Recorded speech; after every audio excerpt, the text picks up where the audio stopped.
Bonjour à tous et bienvenue dans votre édition de 13h45. Au sommaire de ce journal, la coordination des associations de la société civile et de défense des droits de l'homme, CACIDO, a présenté ce mardi son rapport final après avoir participé à l'observation des élections couplées du 29 décembre 2024.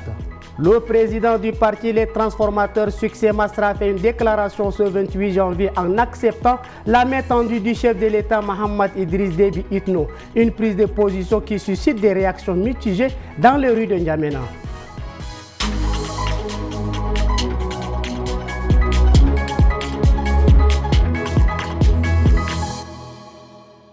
Développement des titres, observation électorale. Après avoir participé à l'observation des élections couplées du 29 décembre 2024, la CACIDO a présenté ce mardi son rapport final. La cérémonie s'est tenue au siège de l'organisation située dans le quartier Sabangali. Cet événement avait un double objectif: présenter les conclusions de l'observation électorale et récompenser les membres de la CACIDO ayant activement contribué au bon déroulement du scrutin. La présente cérémonie, modeste soit-elle, a tout son sens afin de décrire à travers ce rapport le chemin parcouru, allant des activités préparatoires qui ont permis de mettre en place le cadre d'organisation de l'observation, les campagnes d'éducation civique, la mobilisation des observateurs, la conception des outils de visibilité, l'obtention de la lettre d'accréditation, le déploiement des observateurs, le suivi du déroulement du scrutin. La création du comité de rédaction dont les travaux ont abouti à la mise à jour du rapport qui fait l'objet de la présente cérémonie de présentation. Le document a été adopté avec l'appui du comité directeur national, CDN, sous la supervision du coordinateur national. La CACIDO réaffirme son engagement à œuvrer pour la consolidation de la démocratie et la promotion des droits de l'homme au Tchad. Politique, en ma qualité de président des transformateurs, je réitère notre engagement à offrir une nouvelle opportunité à l'avenir de notre pays. Nous sommes prêts à collaborer avec le président de la République pour promouvoir la stabilité et le développement de notre nation. Cette déclaration de Succès Masra faite ce 28 janvier marque un tournant dans la vie politique tchadienne. Un revirement qui divise l'opinion en N'Djamena où les réactions sont mitigées. Cette déclaration de cette nuit-là, ça nous a arraché complètement le sommeil. Ça nous a arraché le sommeil parce que on le croyait tellement que c'est lui qui peut nous trouver solution de notre problème de ce pays. Si tu as l'amour de ton pays, de ta patrie, que tu es de ton pays-là, quel que soit le que tu as à traverser, et que tu veux faire avancer le pays et que tu as les idées, tu peux revenir travailler pour ton pays et puis quel que soit avec les ennemis, parce qu'en politique, il n'y a pas des ennemis. Il y a des adversaires politiques, mais quand vous avez les mêmes idées qui peuvent avancer le pays, là, moi, je ne trouve pas que vraiment la décision du docteur Succès Masra est anormale, quoi. Sa déclaration hier, il a répondu à la main tendue du président maréchal Mohamed Idriss Déby Itno, qui est un geste vraiment louable en tant qu'un fils du pays. Il est exemplaire. Ça m'a surpris en ce sens que le président Succès Masra s'était toujours montré un acteur politique radical.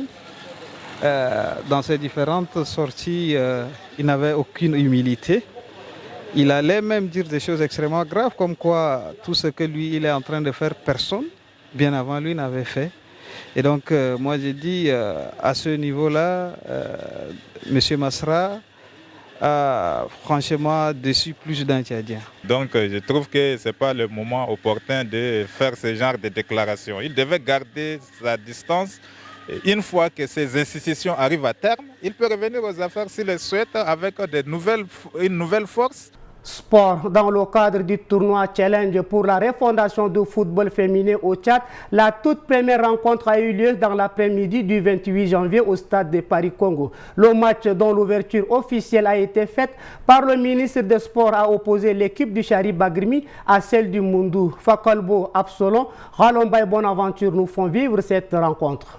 Le coup d'envoi du tournoi a été donné par Maître Abakar Djarmahoumi, ministre de la Jeunesse et des Sports, qui a réitéré tout le soutien de son département aux participants et a saisi l'occasion pour faire de fortes annonces. Ce challenge ne se résume pas à quelle équipe qui va gagner la compétition.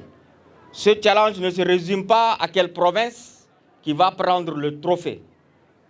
Ce challenge a 2 défis à relever. Le premier défi, c'est celui de pouvoir être la province qui pourra soulever la coupe le 3 février. Après ces déclarations, le match a véritablement commencé et l'équipe du Mandoul est restée maître du jeu jusqu'à la fin de la rencontre face à son adversaire du Chariba Guirmi.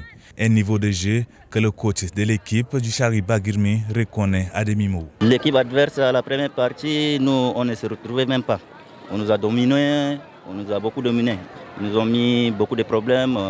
On s'est arrangé quand même à la deuxième partie. Donc avec un peu de consigne, on s'est quand même arrivé au match. Malgré la domination de l'équipe du Mandoul, le match s'est soldé par 0 but partout. Environnement et économie, le gouvernement du Tchad et la FAO ont signé ce mardi 28 janvier 2025 un accord de partenariat pour la valorisation des filières balamite et tamarin. Objectif: promouvoir des emplois verts durables et renforcer la résilience face au changement climatique dans plusieurs provinces du pays. Un projet ambitieux qui sera détaillé par Aimé Dolinassou et Ralombaye Bonaventure. D'une durée de 2 ans, ce projet financé par la FAO à hauteur de $250,000 américains a pour objectif de créer un environnement favorable à l'émergence d'emplois verts pour les femmes et les jeunes. Il met également en avant la valorisation des filières balanites et tamarins dans 4 provinces du Tchad. En vue de dresser de manière graduelle les contraintes susmentionnées et lutter efficacement contre le changement climatique et les contraintes liées au développement et à l'amélioration des conditions de vie de communautés rurales à la demande du gouvernement du Tchad. La FAO a élaboré de manière participative le projet Valorisation des filières de balinates et tamarin pour la création d'emplois verts résilients face au changement climatique. Pour le ministre de l'Environnement, de la Pêche et du Développement durable, ce projet s'aligne avec la vision du programme politique du maréchal Mahamat Idriss Déby Itno. Ce projet vise à créer un environnement favorable et proposer des solutions pour accroître la productivité et le revenu des producteurs. Le groupement des femmes et jeunes ainsi que des coopératives. Ce projet s'inscrit en droite ligne dans le programme politique quinquennal du maréchal du Tchad. Les provinces concernées par ce programme sont le Mayo-Kébi-Est, le Chariba Guirmi, le Mandoul et le Guira. Place à l'actualité internationale. Une sélection des principales nouvelles internationales vous sera présentée par Aimé Dolinassou.